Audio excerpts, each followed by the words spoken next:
Assalamualaikum warahmatullahi wabarakatuh.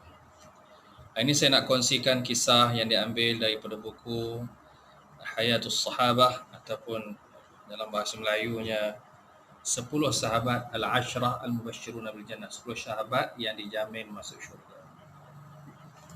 Kali ini saya memilih kisah Abdul Rahman bin Auf. Sebelum daripada ini kita dah kongsi kisah tentang Sayyidina Uthman bin Affan, Zubair bin Awam dan beberapa sahabat yang lain. Cuma pada hari ini saya akan kongsikan kisah Abdul Rahman bin Auf yang dikenali sebagai saudagar syurga. Dunianya kaya dan mudah-mudahannya di akhirat pun dia juga kaya seperti yang dijelaskan dalam banyak hadis Nabi sallallahu alaihi wasallam. Siapakah nama Abdul Rahman bin Auf ini? Namanya Abdul Rahman bin Auf yang berasal daripada Bani Zuhrah ataupun sebuah kabilah yang besar daripada kalangan kaum Quraisy. Nama penuhnya Abdul Rahman bin Auf bin Abdur Auf dan Abu bin Al-Harith bin Zuhrah bin Kilab bin Murrah bin Ka'ab bin Lu'ay.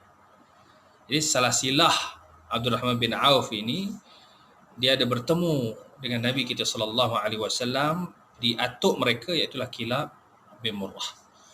Dekat situ mereka bertemu. Maknanya ada kaitan hubungan kekeluargaan dengan Nabi kita sallallahu alaihi wasallam.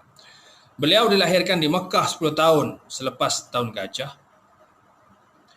Artinya jarak umurnya dengan umur Nabi SAW 10 tahun berbeza. Usia beliau mencecah 30 tahun ketika wahyu pertama diturunkan kepada Rasulullah. Ketika Nabi mendapat wahyu ketika umur 40 tahun, Abdul Rahman ini baru saja berumur 30 tahun. Ayahnya Auf bin Abdul Auf merupakan salah seorang tokoh yang terkemuka di kalangan Bani Zuhrah. Tidak ada catatan sejarah menceritakan tentang ayah Abdul Rahman bin Auf ini dan kemungkinan beliau meninggal dunia sebelum Rasulullah SAW diutuskan menjadi Rasul. Manakala ibunya bernama Asy-Syifa binti Auf Az-Zuhriyah. Beliau masuk Islam dan berbai'ah kepada Rasulullah. Oleh demikian Abdul Rahman bin Auf termasuk daripada kalangan sahabiyah Rasulullah yang terawal memeluk Islam. Itulah ibu kepada Abdul Rahman bin Auf ini daripada kalangan sahabiyah yang awal selain daripada Siti Khadijah, selain daripada Fatimah radhiyallahu anha dan yang lain-lainnya. Mereka adalah di kalangan disebutkan awal memeluk Islam. Sebelum Abdul Rahman bin Auf memeluk Islam, nama sebenarnya adalah Abdu Amru. Sudah menjadi kebiasaan bagi kebanyakan orang Quraisy untuk menamakan anak-anak mereka dengan nama penghambaan selain daripada Allah, seperti Abdul Ka'bah, Abdul Uzza, Abdul Manat, Abdul Syam dan sebagainya. Auf bin Abdul Auf tidak terkecuali untuk mengikuti kebiasaan Quraisy, lalu menamakan anak mereka dengan nama Abdul Amru sampailah dewasa. Apabila Abdul Rahman bin Auf yang dulunya nama Abdul Amru ini memeluk Islam, Rasulullah telah menukarkan nama beliau dengan salah satu nama yang paling disukai oleh Allah, iaitulah Abdul Rahman. Abdul Rahman bin Auf pernah berkata dalam satu hadis yang diriwayatkan oleh Imam Al-Hakim dalam Al-Mustadrak, dulu pada masa jahiliyah namaku ialah Abdul Amru, kemudian nama Nabi menamakanku dengan Abdul Rahman. Banyak hadis-hadis yang menceritakan bagaimana periwayatan yang membabitkan Abdul Rahman bin Auf dan juga Nabi kita sallallahu alaihi wasallam. Dalam satu hadis yang lain dari Jabir bahawa Rasulullah pernah bersabda, berilah anakmu namanya Abdul Rahman. Ini galakan Nabi SAW dalam riwayat Bukhari dan sahihnya yang menceritakan tentang galakan menamakan anak dengan nama Abdul Rahman. Ciri fizikalnya sangat cantik, wajahnya tampan, orang yang tegap, orang yang pertama kali bertemu dengannya pasti akan terpersona melihat wajah Abdul Rahman bin Auf. Beliau seorang berkulit putih, bertubuh tinggi, hidung mancung, rambutnya panjang sehingga di bawah kedua telinganya, lehernya jincang dan memiliki bidang dada yang lebar. Ini sebagaimana yang disebutkan oleh Sahlah binti Asim. Banyak yang menceritakan tentang sifat kepribadian fizikal yang ada pada Abdul Rahman bin Auf.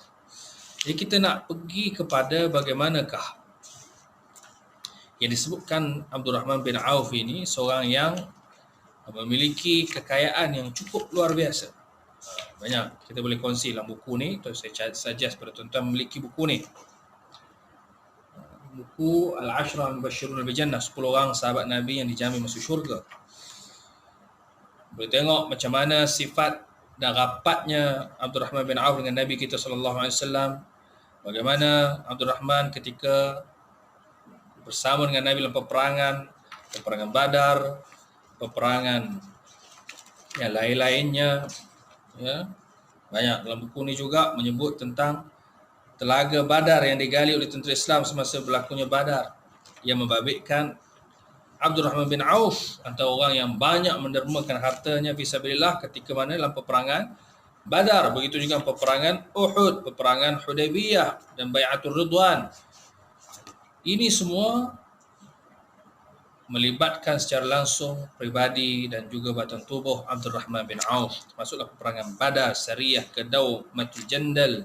Banyak lagi ya kisah-kisah yang membabitkan Sayyidina Abdul Rahman bin Auf, salah seorang yang dijamin masuk syurga. Antara yang menjadi perhatian kita, bagaimanakah perniagaan Abdul Rahman bin Auf. Abdul Rahman bin Auf seorang yang kaya. Beliau memiliki kepakaran yang cukup tinggi dalam ilmu perniagaan.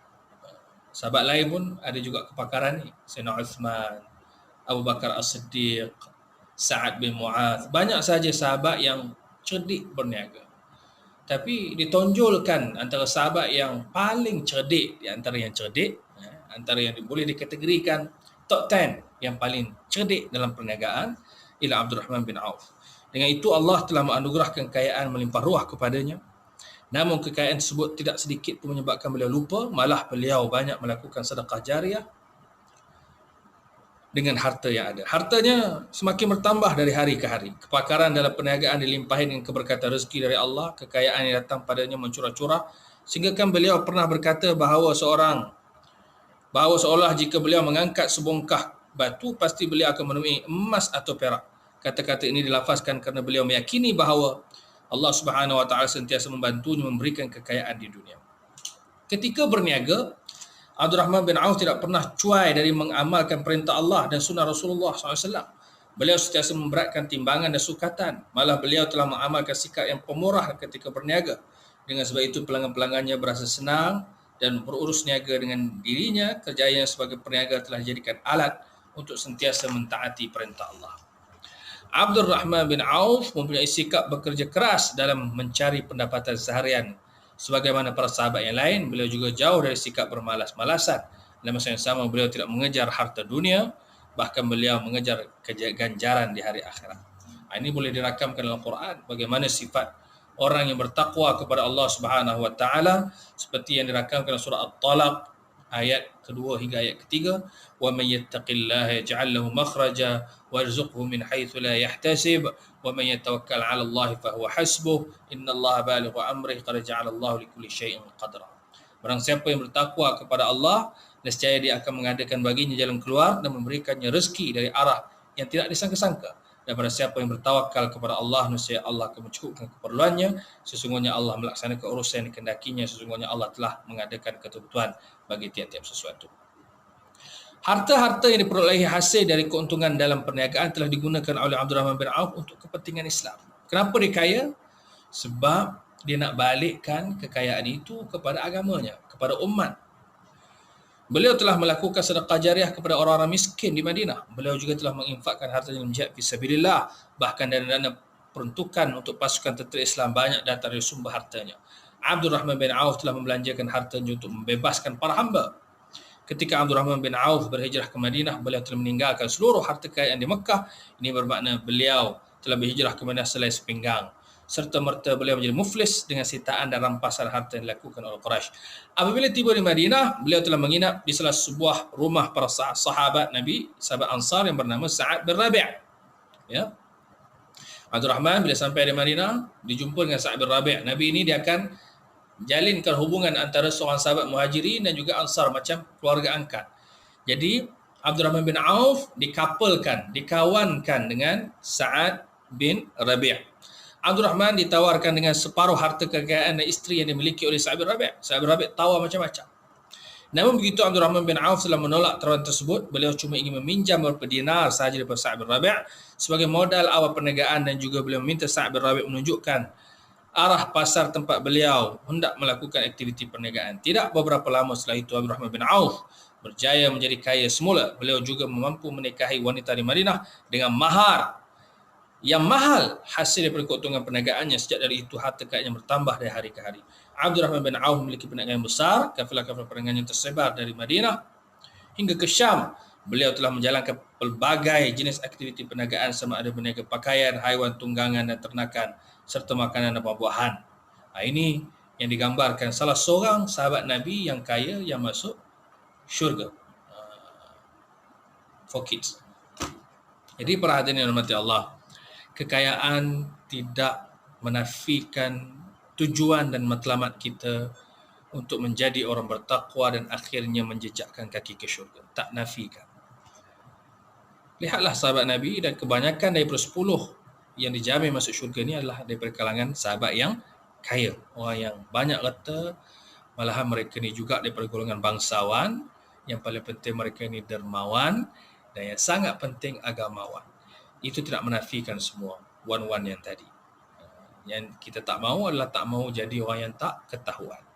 Jadi penting untuk kita sama-sama menelusuri sirah dan juga perjuangan kejayaan para sahabat Nabi sallallahu alaihi wasallam, antaranya Abdul Rahman bin Auf. InsyaAllah saya akan kongsi pada kisah yang lain, dalam kisah Al-Ashrah Al-Mubashshiruna bil Jannah, 10 sahabat Nabi yang dijamin masuk syurga pada lain waktu, lain masa. Sehingga bertemu lagi. Please share, please subscribe di bawah. Please kongsi-kongsi dengan kawan-kawan cerita yang bermanfaat ni. Wallahu waliyut taufiq wassalam wa barakallahu fiikum.